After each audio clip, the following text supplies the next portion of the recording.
I believe that there is absolute reality, and that I think that things can be proved conclusively, and that at some point it can't be refuted.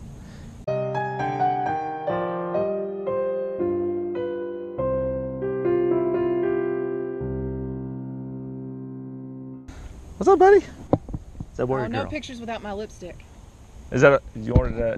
Whatever. Is that okay? It's all right. Sorry. I'm just kidding. Usually I point it down, but I just got done with another interview, so No, it's okay. He's a boy. Boy. Cool. His name is Rhodey. Rhodey. Like a rodeo. I don't know why. Well, actually, he had a litter mate named Trip, so I think whoever named him was being witty. As in road and Trip. Gotcha. Okay. All right. So what I do is something called Street Epistemology, and I just have short conversations with just random people, and I ask you to pick a belief that you really think is true, and I just ask questions to understand what it is you believe, why you believe it, and how you concluded that, how you came to know that it's true. And it could be anything. It could be supernatural, it could be political, it could be, just anything. Usually the topics the interviews are more interesting if it's something that you really think is true, and it affects you on a personal level, meaning like if you woke up tomorrow without that belief, it might change your actions. But yeah, it could be anything. If you struggle a little bit with something you might, or struggle with, you want to talk about, I can give you some examples, but. No, I think I can probably answer that. Okay. Although this is definitely not a 5 minutes worth, but we'll do the executive summary. And okay. That is, yes, I believe that there is absolute truth. There is absolute truth. I believe there is absolute truth. Okay. And I believe that absolute truth can be arrived at by critical thinking, evidence gathering, and the learning of, I think how to articulate this, I'm not quite as good on my feet as I am in writing, the study of past expert thought on matters.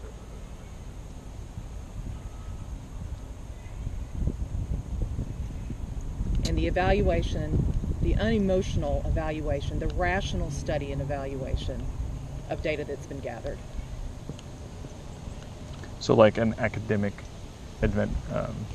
I think this can apply across multiple disciplines. I think it can. Okay. Because I think actually this is probably foundational to not just academic study, but also to political thought, formulation of policy. Okay. Evaluation of people in leadership positions. I want to get a sense of your confidence that this is true. 100%. Meaning 100%? Yeah. Okay. I do feel like this is a concept that's been under assault for about 50 years. What would drop you from 100% to the 90%? Or maybe, I don't know that would happen, because it's been something that I've been considering and evaluating all my adult life. And also partly because I feel like this has been something that's been written about by far greater thinkers than me for many centuries, and I would rely on their intellectual exercise more than my own. My own is not inconsiderable. Can experts and thinkers in the past be mistaken about things? Oh, sure. So if experts and thinkers can be mistaken about things, how can we be 100% confident that this is true? Well, I think we find out they're mistaken about things, and further study, further evaluation, and further evidence points that out to be the case. Okay. And in this situation, I don't think that's happened. What evidence would you accept to indicate that this wasn't true? That there's not absolute truth? Right. I don't know. If you're not sure. I believe that there is absolute reality, and that if I think that things can be proved conclusively, and that at some point it can't be refuted. If you're not sure what evidence you would accept to indicate that this is not true, is it possible that it's actually not true, but you don't have a way to discover it? Well, I'd say that's possible, sure. If that's possible, do you think 100% confidence is the accurate spot to be? I'm still going to stick with where I am.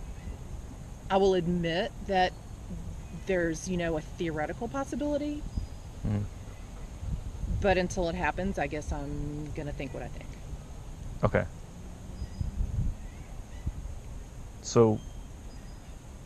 But I can't imagine what that would be. Right. So you don't necessarily have a feedback loop to indicate that you are mistaken about this. I'm not sure I understand what you mean. So in the field of science, they call it falsification. Mm-hmm. What I'm wondering is, do you have a way or something to indicate that absolute truth doesn't exist? Is there something that you could point to that, even though it hasn't happened, that if it did happen, that would indicate absolute truth isn't real? I think that question is more appropriate to some example of what absolute truth would be rather than the core concept. Okay. And I think certainly within the field of science, this happens all the time, whereas we think things up through a certain point of study are a certain way, and then we come up with new evidence or new study or something new gets added into the field of knowledge, which points us in another direction. We say, oh, well, what we thought was wrong or maybe only partially true, but now we know this. But here again, it's all pointing back to there is an ultimate reality out there that maybe we haven't fully discovered yet. But the fundamental concept of an ultimate reality that can be discovered is still intact. Maybe that would help. So could you think of an example of something that is absolutely true? Yeah, probably, but not right now. Okay. I'm starting to want to get going. Okay. I'm kind of like, this is gonna, like I said, this is beyond a 5-minute discussion. Yeah. You know? Okay. So I think I've gone about as far with it as I can. Gotcha. Without really diving deep. Well, if you wanted to dive in deep, there's my email. I'm going to pass this over to my son, who would probably eat this up. Because he's 18, he's a senior, but his favorite thing to do is hang out at the Foundry and talk with college students about philosophy. He would love this. So, in fact, if you do that, you've probably already met him. Yeah, he might be interested in street epistemology. And if he watched some of my videos, he can always email me, and I've given a presentation about it, and so he might be interested. So give me, what is your definition of street epistemology? Street epistemology is an approach with talking with people in which we talk about the reliability of the methods they use to reach truth. So what I do is I ask people to pick a belief, and I try to put it in a truth format, so a truth claim. This is true, and I want to know why they believe it and how they concluded that it's true. And I really like to talk about the how, because even though someone may be believing something that I would agree with or is very obvious, they may have a faulty method in reaching that conclusion. Oh, okay. So, for example, I believe, in the theory of evolution or something like that. Okay. And people might have reliable ways to conclude that that's true, but people may have a method that may be unreliable. Like, I believe in the theory of evolution because that's the way I was raised. Okay. That may... So, okay, I see where you're headed. Yeah, so I like to not necessarily focus on the conclusion, but I like to focus on the method and whether that's reliable. And I do that through Socratic questioning, and to try to understand how people can be so confident in something. So, are you a philosophy student? No, I'm just a big fan, I guess. That's really cool. I think my son would probably really enjoy talking to you. Cool. Well, I appreciate the talk. Sure. All right. What was your name, by the way? My name's Allison. Allison. Got it. All What's right. yours? Eddie. Nice to meet you. Nice to meet you.